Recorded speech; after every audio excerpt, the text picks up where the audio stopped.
नमस्कार शेतकरी बांधवांनो, कृषी दर्शन कार्यक्रमात आपल्या सगळ्यांचं स्वागत। मंडळी, पशुपालक आणि शेतकरी बांधवांपुढे सध्या लाळ खुरकत रोग ही एक समस्या मोठी होऊन बनलेली आहे। लाळ खुरकत रोगामुळे पशूंच्या शारीरिक अवस्थेवरती खूप मोठ्या प्रमाणात परिणाम होत असतात आणि शेतकरी बांधवांना मोठ्या आर्थिक नुकसानीला सामोरं जावं लागतं। लाळ खुरकत रोगाची लक्षणं काय आहेत, लसीकरण कशा पद्धतीने राबवता येईल, लसीकरणाचे काही दुष्परिणाम आहेत का आणि एकूणच शासनाचा याविषयीच्या योजना काय आहेत याविषयी आपण सविस्तर आजच्या कार्यक्रमातून जाणून घेणार आहोत। यासाठी आज आपण तज्ञ म्हणून आमंत्रित केलं आहे डॉक्टर भगतसिंग कदम सरांना। कदम सर, कार्यक्रमात आपलं स्वागत। नमस्कार। कदम सर हे सुमारे 31 वर्षांपासून या क्षेत्रामध्ये कार्यरत आहेत आणि सध्या ते सहाय्यक आयुक्त आहेत लाळ खुरकत नियंत्रण प्रयोगशाळा औंध या ठिकाणी। सर आपल्याला कार्यक्रमात मार्गदर्शन करणार आहेत। डॉक्टर कदम सर, लाळ खुरकत रोगाविषयीच्या केंद्र शासनाच्या काही योजना आहेत का, याविषयी आपण काय सांगा? आपला देश हा कृषीप्रधान देश आहे आणि शेतीबरोबर पशुपालन हा एक महत्त्वाचा व्यवसाय आहे की ज्या योगे ग्रामीण पशुपालक हे आपलं आर्थिक अर्थार्जन करत असतो। तो पशुपालन करत असताना जनावरांच्या विविध रोगांच्या समस्या उद्भवतात। या विविध रोगापैकी लाळ खुरकत हा एक महत्त्वाचा रोग आहे की यामुळे पशुपालकांचं फार मोठं थेट आणि अप्रत्यक्षही नुकसान होत असतं। आपल्या देशाचं तसं पाहिलं तर 20,000 कोटीपर्यंत वार्षिक या रोगामुळे नुकसान होत असतं।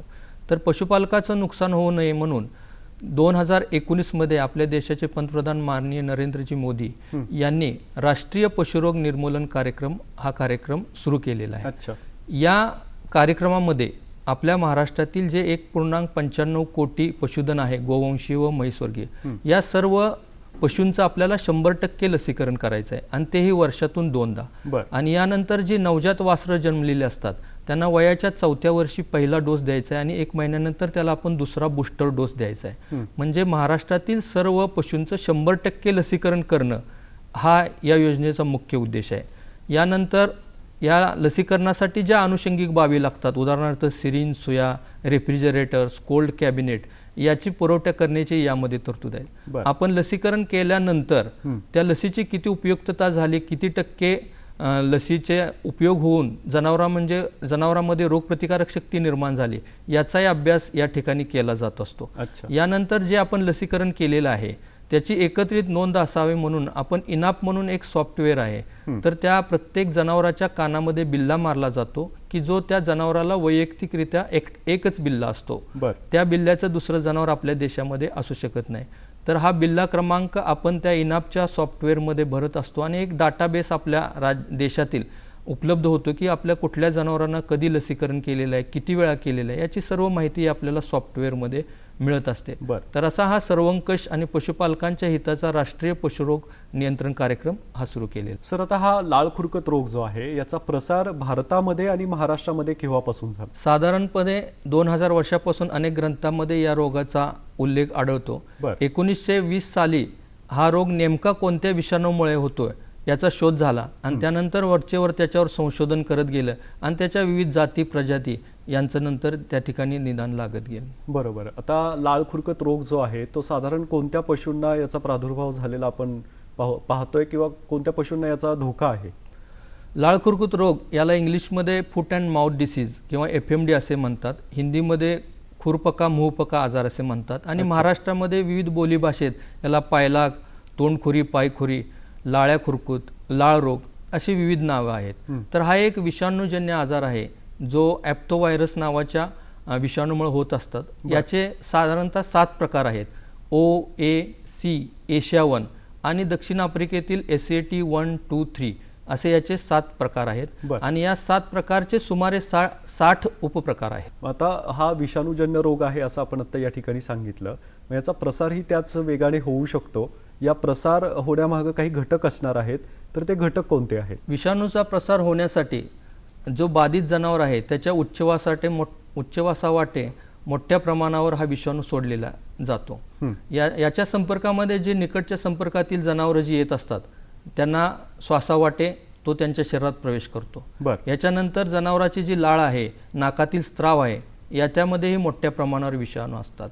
यानंतर जनावराचं मलमूत्र, दूध याच्यामध्ये हे विषाणू असलेले दिसतात आपल्याला। यानंतर त्याची जी लाळ किंवा जे स्त्राव आहेत ते ज्या चारा, वैरण किंवा दुधाची भांडी, खाद्याची भांडी याच्यावर पडले तर तोही भाग दूषित होऊन याच्या संपर्कात दुसरी जनावर आली तर त्यांना हा संसर्ग रोगाचा होत असतो. सर, आता गाय आणि म्हैस हे पशु सोडून इतर अजून कोणते असे पशु आहेत ज्यांना या रोगाचा प्रादुर्भाव होऊ शकतो आणि जंगलातील काही प्राणी आहेत त्यांना हा प्रादुर्भाव होऊ शकतो? हा जो आजार आहे ते ज्या जनावरांना 2 खूर आहेत, उदाहरणार्थ गाय, म्हैस, शेळी, मेंढी, वराह, या जनावरांना प्रामुख्याने तो होत असतो. हरिण, काळवीट यासारख्या जंगली जनावरांनाही होत असतो. काही वेळा हत्ती आणि उंट या प्राण्यांनाही बाधा झाल्याची उदाहरणे आहेत. घोडा, गाढव, कुत्रा, मांजर आणि मनुष्य यांना हा आजार होत नसतो. सर, आता आपण सांगितलं हा विषाणूजन्य आजार आहे. लाळ खुरकत रोग झाला आहे पशुला हे ओळखण्यासाठी काही लक्षणं आहेत का? विषाणूची बाधा झाल्यानंतर तो ज्यावेळी शरीरात प्रवेश करतो तो घशाच्या आजूबाजूच्या जे अवयव आहेत त्या ठिकाणी तो स्थिरावतो, त्यांची संख्या वाढवतो आणि त्यानंतर तो रक्तात उतरतो. रक्तावाटे तो शरीरातील सर्व अवयवांमध्ये पसरतो. ह्यावेळी जनावराला सटकून ताप येत असतो. ह्या विषाणूचं असं वैशिष्ट्य आहे की त्याला जे आपण एपिथेलियम म्हणतो, जी अंतत्वचा आहे, या ठिकाणी त्याची जास्त साठवण होत असते. मग जिभेचे जे अस्तर आहे किंवा तोंडातील आतला भाग आहे, हिरड्या आहेत, काही वेळा कास आहे आणि जननेंद्रिय आहेत, या ठिकाणी मोठे पुरळ येत असतात. हे पुरळ जे आहेत ते अतिशय वेदनादायी असतात. मग 1-2 दिवसानंतर हे पुरळ फुटतात आणि त्या ठिकाणी अल्सर तयार होतो. ही जखम ही वेदनादायक असल्यामुळे जनावराला चारा पाणी खाता येत नाही, तोंडाचा मचमच असा आवाज येतो. जर पायाच्या भेगामध्ये जे खूर आहेत त्याच्यामध्येही फोड येतात, ते फुटतात, त्या ठिकाणी वेदनादायी होतात, अशी जनावरं लंगडतात. जनावरांना खूप ताप असल्यामुळे खाण्यापिण्याकडे त्यांचं लक्ष लागत नाही. श्वसनाचा वेग जो आहे तो वाढलेला असतो आणि एकंदरीत जनावराची जी तब्येत आहे ते खूप खालावत जात असते. आपण सांगितलेली ही सगळी लक्षणं अतिशय गंभीर स्वरूपाची आहेत, ज्याचा त्रास त्या पशूंनाही होत असतो आणि पशुपालकांनाही होत असतो. पण आता या लक्षणांवर काही उपचार आहेत का जे शेतकरी बांधवांनी आणि पशुवैद्यकीय अधिकाऱ्यांनी द्यायला पाहिजेत, याविषयी आपण काय सांगाल? रोगाची लागण झाली की आपण प्रथम त्या जनावरांना वेगळं करून पशुवैद्यकीय अधिकाऱ्यांना कळवलं पाहिजे आणि पशुवैद्यकीय अधिकारी त्याच्या परिस्थितीनुसार, रोगाच्या दाहकतेनुसार आवश्यक ते उपाययोजना करतील. यामध्ये त्यांना प्रतिजैवके म्हणजे अँटीबायोटिक्स देणे, वेदनाशामक इंजेक्शन देणे, ताप निवारक औषधं देणे, त्यानंतर तोंडातल्या जखमा ज्या आहेत त्या खाण्याच्या सोड्याच्या 2% द्रावणानं धुणे, पायातील जखमाही धुणं, परिसरातलं निर्जंतुकीकरण, ह्या सर्व गोष्टी आपण त्या ठिकाणी अंमलवल्या पाहिजे. बरोबर. आता हे उपचार करत असताना काही विशेष प्रकारचं व्यवस्थापन जे आहे ते करणं अपेक्षित असू शकतं का, याविषयी आपण काय सांगाल? हो, आजारी जनावरांचं व्यवस्थापन हा एक महत्त्वाचा भाग यामध्ये आहे. कारण या रोगामुळे जनावरांची तब्येतीवर इतका वाईट परिणाम होत असतो की त्याचं स्वतंत्ररित्या व्यवस्थापन करणं फार गरजेचं असतं. मुख्य म्हणजे तोंडातल्या जखमा आहेत त्या आपण त्या दिवसातून 2 वेळा खाण्याच्या सोड्याच्या द्रावणाने धुतल्या पाहिजेत. पायातल्या जखमाही धुतल्या पाहिजेत. त्या अशा जनावराला ताप असल्यामुळे आपण ह्या जनावरांना उन्हात बांधता कामा नये. तोंडातील जखमामुळे त्यांना खाता येत नसते, तर अशावेळी त्यांना आपण मऊ लुसलुशीत चारा दिला पाहिजे. काही आंबीलसारखे जे आहे ते चारा खाद्य आहे, जे बाकीचं जे आपण खाद्य घालतो ते सुद्धा द्रव स्वरूपात करून आपण दिलं तर त्यांना ते थोडंसं व्यवस्थित खाता येतं. यानंतर औषधोपचारही आपण करायचंच आहे, पण परिसराचं निर्जंतुकीकरण आहे ते सुद्धा या ठिकाणी करणं महत्त्वाचं असतं. अच्छा. आता सर, ज्याबरोबर विषाणूजन्य परिस्थितीमध्ये पशूंची काळजी घ्यायला पाहिजे त्याबरोबर आहार महत्त्वाचा आहे. यामध्ये गुळाचा वापर कशा पद्धतीने करू शकतो आपण? आपण या ठिकाणी बघतो की ऊर्जेची कमतरता जनावरांच्या शरीरात फार मोठ्या प्रमाणावर असते, चाराही खात नसते. अशावेळी जर आपण गुळाचं द्रावण त्यांना दिलं किंवा बाजारामध्ये काही ग्लुकोज तयार करणारी औषधं मिळतात, हे जरी आपण दिलं तर तात्पुरतं त्या 2-3 दिवस त्यांचं पोषण होत असतं आणि ज्यावेळी आजाराचा भार कमी होईल, जखमा बऱ्या होतील, तसं ते हळूहळू ते पूर्ववत पदावर चारा खाणं सुरू करेल.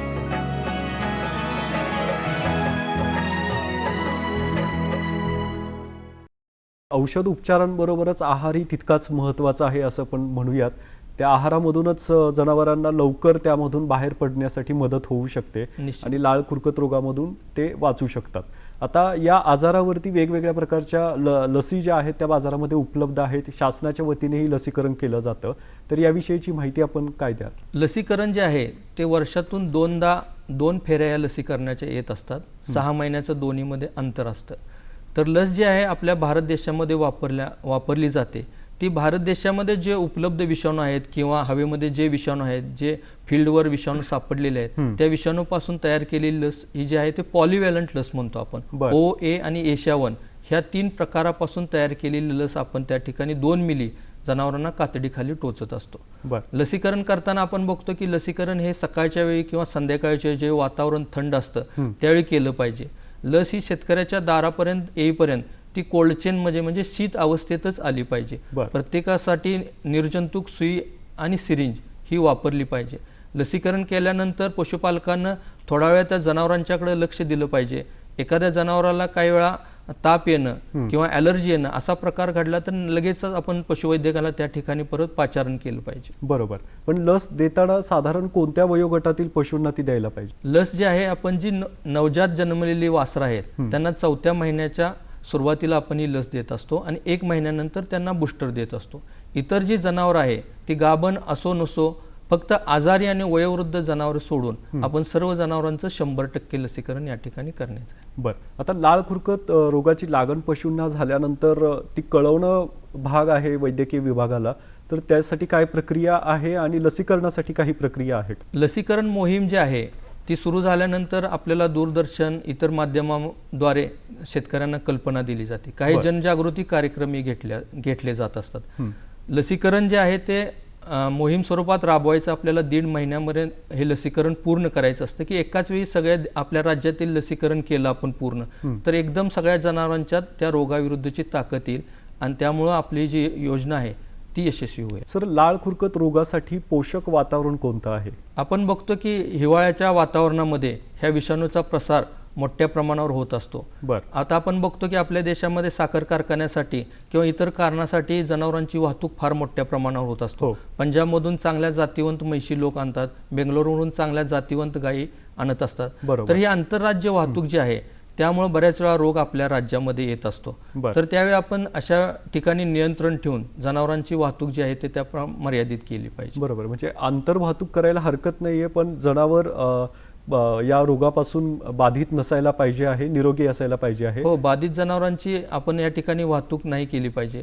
आणि अशी जनावर जी आपल्याला कल्पना नसते की बाधित असेल नसेल तर आपल्या गोट्यामध्ये आल्यानंतर किमान 14 दिवस आपण त्याला विलगीकरणामध्ये ठेवलं पाहिजे की दैव दुर्दैवाने जर त्यांना जर रोगाची लागण झाली असेल तर तो 14 दिवसापर्यंत तो रोग दिसेल आणि आपण त्याचं व्यवस्थापन वेगळं करू शकू.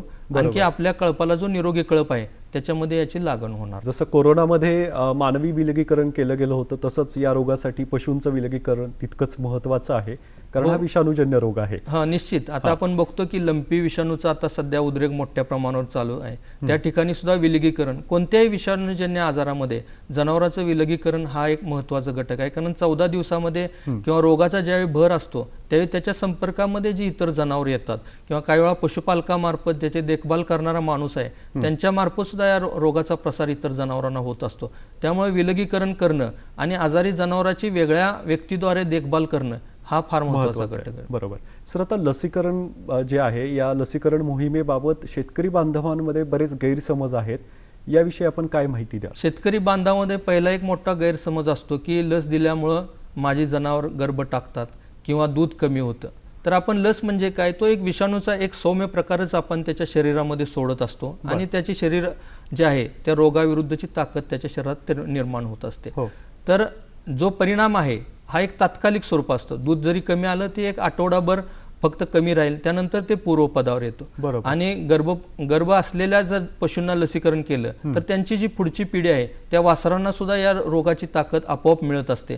त्यामुळे गाभण जनावरांचं लसीकरण करणं हे फार महत्त्वाचं घटक. बऱ्याच वेळा असं होतं की जर आपण लसीकरण करण्यापूर्वी जंताचं औषध दिलं तर आणखी त्या जनावरांची जी आहे ते तब्येत चांगली होत असते आणि त्यामुळे रोगाविरुद्धची जी ताकद आहे ती अतिशय चांगल्या पद्धतीनं येत असते. त्यामुळे त्याचबरोबर जर पोषक आहार आपण दिला तर सुद्धा रोगप्रतिकारक शक्ती ही चांगली त्या ठिकाणी वाढत असते. म्हणजे एकूणच लसीकरणाचे तोटे असं म्हणावं असं काही नाहीये, उलट जास्तीचे फायदेच आहेत शेतकरी बांधवांसाठी आणि पशूंसाठी पण, असं आपण म्हणूयात. हो, निश्चितच. कारण रोग ते जनावर गाभण आहे का मोकळं आहे हे पाहत नाही, वय पाहत नाही. त्यामुळं एक जरी जनावर आपण लसीकरणापासून वंचित ठेवलं तर त्यालाही लागण होण्याची शक्यता आहे आणि तो एक मोठा सोर्स असतो की इतर जनावरांना लसीकरण लस आणि प्रादुर्भाव होण्यासाठी. सर, आता लाळ खुरकत रोग नियंत्रणात आणण्यासाठी प्रशासन तर काळजी घेतच आहेत, पशुपालक काळजी घेत आहेत, शेतकरी बांधव सुद्धा काळजी घेत आहेत, पण हे आव्हान पेलण्यासाठी अजून काय करावं लागेल आणि यासाठी काय जमेच्या बाजू आपल्याकडे आहेत सध्या? आता बघितलं तर आपण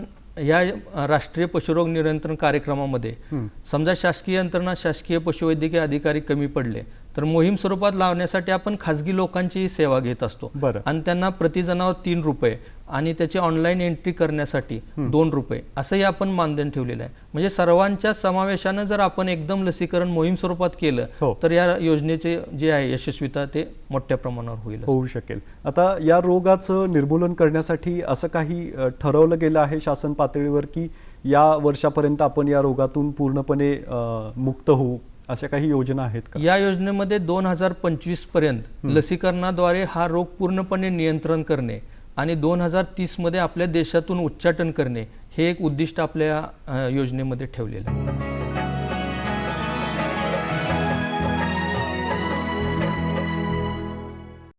आता आर्थिक नुकसान जर पाहायला गेलं शेतकरी बांधवांच्या दृष्टीने तर ते मोठ्या प्रमाणात होतं जर या रोगाचा प्रादुर्भाव पशूंना झाला तर हे आर्थिक नुकसान कशा प्रकारचं आहे, काय सांगाल आपण? आर्थिक नुकसानाचा विचार करता पशुपालकाचे काही थेट तोटे होत असतात. उदाहरणार्थ जर त्याच्या दुभत्या गायीला जर आजार आला तर त्याचं जे दूध आहे ते सुमारे 50% कमी येत असतं आणि हे दूध जे आहे कमी झालेले ते पूर्वपदावर यायला बराचसा कालावधी जातो. बऱ्याच वेळा रोगप्रतिकारक शक्ती कमी झाल्यामुळे त्याला स्तनदाहाचा आजार होतो. बऱ्याच वेळा जातीवंत काही जनावरं किंवा वासरं या ठिकाणी बळी पडत असतात. आपण या ठिकाणी बघितलं की 1 ते 5% मोठ्या जनावरांपर्यंत मृत्यू असते आणि 20% हृदय निकामी झाल्यामुळे वासरामध्ये मृत्यू होत असतो. हा एक नुकसान झाला.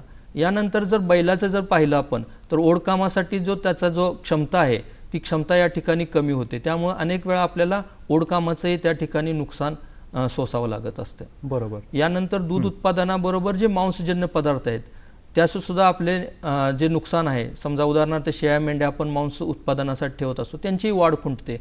लहान वासरामध्ये जी वाढ होत असते ती सुद्धा खुंटते आणि ही वाढ जी आहे त्याच्या आयुष्यभर त्याचा परिणाम आपल्याला दिसत असतो. हां, बरोबर. म्हणजे एकूणच आर्थिक नुकसान शेतकरी बांधवांचं मोठ्या प्रमाणात होतं आहे कारण दुधाचं आणि मांसाचं उत्पादन एकूणच घटतं आणि त्यामुळं त्याचा थेट परिणाम आर्थिक बाबींवरती होतो आहे. आता या रोगामुळं पशूंच्या आरोग्यावर, शरीरावर काही दीर्घकालीन परिणाम होऊ शकतात का आणि असतील तर ते कोणते आहेत? दीर्घकालीन आपण परिणाम पाहिले तर बऱ्याच वेळा जनावरांचा जे ताप येत असतो या आजारामध्ये त्या तापामुळे गर्भपात होऊ शकतो. मग अशा जनावरांचा जर गर्भपात झाला तर शेतकऱ्याला त्या वेतामध्ये जे मिळणारं दूध उत्पादन आहे तेही मिळत नाही आणि अशी जनावरं परत व्यवस्थित होऊन माझावर येऊन परत गाभ राहून दुधात येण्यासाठी सुमारे 1.5 ते 2 वर्षाचा कालावधी जात असतो. त्यामुळे त्यांना बऱ्याच वेळा 2-2 वर्ष त्यांना पोसावं लागतं. हा एक शेतकऱ्यावर बोजाच असतो. यानंतर वासरांची मृत्यू होत असते आणि काही इनडायरेक्ट जर आपण तोटे बघितले तर लसीकरणासाठी जो शासनाचा खर्च लागत असतो, लस उत्पादनासाठी, लसीकरण मोहीम राबवण्यासाठी, जनजागृतीसाठी हा एक मोठ्या प्रमाणात जे मनुष्यबळ आपलं वापरलं जात असतं हे फार मोठा आपल्याला त्या ठिकाणी तोटा असतो.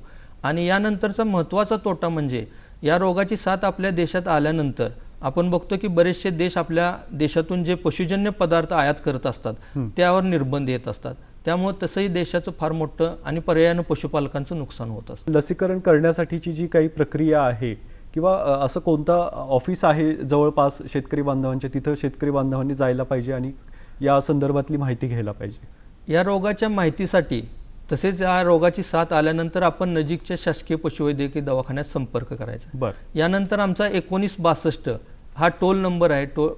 त्या नंबरवर आपण फोन केला तर आपल्याला मुख्यमंत्री पशुस्वास्थ्य योजनेनंतर दारापर्यंत सुद्धा पशुसेवा ह्या मिळत असतात. 1962 या क्रमांकावर 1962-1962. बरं सर, आता या रोगाचा प्रादुर्भाव रोखण्यासाठी शासन प्रयत्नशील आहे, पण या संदर्भात अजून काही योजना आहेत का शासनाच्या महत्त्वाकांक्षी, याविषयी आपण काय सांगाल? याचबरोबर विविध योजनेतून पशुपालकांना दुभत्या गायींचं, शेळ्या मेंढ्यांचं वाटप होत असतं आणि या राष्ट्रीय पशुरोग नियंत्रण कार्यक्रमामध्ये सांसर्गिक गर्भपात ही एक योजना आहे की ज्यामध्ये 4 ते 8 महिन्यांच्या वासरांचं आयुष्यात एकदाच लसीकरण केलं जातं. बऱ्याच वेळा आता मी उल्लेख केला की गर्भपात होतो, तर गर्भपात अनेक जनावरांचा अनेक कारणानं होत असतो. त्यामध्ये ब्रुसेलोसिस आणि सांसर्गिक गर्भपात ज्याला मराठीमध्ये म्हणतात या कारणामुळे गर्भपात होण्याचं प्रमाण फार मोठं आहे. हा आजार मनुष्यासही होतो आणि बऱ्याच वेळा जनावरे जी आहे ती कायमची वंध्य होऊ शकतात. मग ही वंध्यत्वाची समस्या त्यांच्या आयुष्यभर राहते. म्हणून ते होऊ नये म्हणून वयाच्या 4 ते 8 महिन्याच्या कालावधींना आपण ही सांसर्गिक गर्भपाताची जी लस आहे ती या योजनेमध्ये राष्ट्रीय पशुरोग नियंत्रण कार्यक्रमाअंतर्गतच देतो. आता पशुपालकांनी काळजी घेणं फार महत्त्वाचं आहे, कारण पशूंची सेवा करताना, काळजी घेताना पशूंच्या संपर्कात थेट पालक जे आहेत ते येत असतात. तर काय काळजी घ्यायला पाहिजे पशुपालकांनी? पशुपालकांना आजारी पशूची देखभाल केल्यानंतर आपल्या ज्या अंगावरचे कपडे आहेत, शूज आहेत, चप्पल्स आहेत, हे वेगळे ठेवले पाहिजे आणि त्यांची देखभाल केल्यानंतर निरोगी कळपामध्ये आपण येऊ नये, हे सर्व मत. कारण का या रोगाचं आपण बघितलं की आपल्या देशातून या रोगाचं निर्मूलन करणं हे एक फार मोठं आव्हान आहे. कारण हा रोग जो आहे तो हा एक फार मोठ्या प्रमाणात सांसर्गिक रोग आहे. यानंतर वेगवेगळ्या प्रजाती म्हणजे गाय, म्हैस, शेळी, मेंढी, वेगवेगळ्या प्रजाती यामध्ये समाविष्ट होत असतात. आपण बघतो की आपलं पशुपालन असा प्रकार आहे की एका पशुपालकाकडे गायी असते, म्हैसी असते, शेळ्या असतात, मेंढ्या असतात. मग बऱ्याच वेळा हे विषाणूचं जे आहे ते एकमेकाच्या वेगवेगळ्या प्रजातीमध्ये त्याचं जे आहे ते साठवण होत असते आणि रोगप्रतिकारक शक्ती कमी झाल्यानंतर हा रोग होत असतो. यानंतर जी लस आपण टोचतो की आपण आता मी सांगितले की वर्षातून 2 वेळा लस टोचायची आहे. म्हणजे या रोगाचे जे आहे प्रतिकारक क्षमता आहे ती फक्त 6 महिने राहतात. या रोगाचे 7 उपप्रकार आहेत, त्यापैकी 3 प्रामुख्याने भारतात आढळतात आणि एक प्रकारच्या विषाणूची लस दुसऱ्या टाईपच्या विषाणूची आपल्याला प्रोटेक्शन देत नाही किंवा प्रतिकारक शक्ती आपल्याकडे निर्माण होत नसते. त्यामुळे ह्या रोगामध्ये आपल्याला एक महत्त्वाचं चॅलेंज आहे की या रोगावर नियंत्रण करणं हे आव्हानात्मक आहे. त्यासाठी सर्व पशूंचं 100% लसीकरण हा एकमेव पर्याय आहे. पशुपालकांना, शेतकरी बांधवांना आपण काय महत्त्वाचा संदेश द्याल? शेतकरी बांधवांना मी अशी विनंती करेन की वरचेवर जनावरांचं जंत निर्मूलन करून त्यांना पुरेसा पोषक आहार देऊन आणि तसेच चारा, पाणी आणि खाद्य देऊन आपल्या जनावरांची रोगप्रतिकारक शक्ती चांगली ठेवा. ज्यावेळी पशुसंवर्धन विभागाचे लोक आपल्याकडे लाळ खुरकतच नव्हे तर विविध रोगाच्या लसीकरणासाठी येत असेल तर त्या ठिकाणी आपण 100% जनावरांना लसीकरण करून घेऊन या योजनेला साथ द्यायची आहे. कारण रोगाचे निर्मूलन झाले तरच पशुपालकाची उन्नती आणि आपल्या देशाची उन्नती होणार. पशुपालकांना आणि शेतकरी बांधवांना लक्षात घ्या, योग्य वेळी लसीकरण आणि बाधित जनावरांचं विलगीकरण हेच शासनाला आपण सहाय्य करूयात आपल्या वतीने आणि लाळ खुरकत रोगांपासून पशूंचं आपण रक्षण करूयात. डॉक्टर कदम सर, आज आपण या कार्यक्रमात सहभागी झाला. अतिशय सविस्तरपणे या रोगाविषयीची माहिती शेतकरी बांधवांना आपण दिली. त्याबद्दल पुणे दूरदर्शनच्या वतीने आपले आभार आणि आपल्याला भावी वाटचालीसाठी शुभेच्छा. धन्यवाद. धन्यवाद.